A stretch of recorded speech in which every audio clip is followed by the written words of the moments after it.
What's the average cost? 300,000. And Yeah. what can that get you? Well, it can get you a nice detached home with a double car garage if you choose. Okay.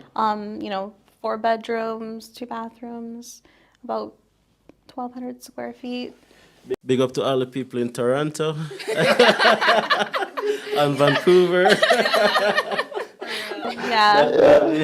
And then a lot size of about 6,000 to 8,000, depending, could be smaller, could.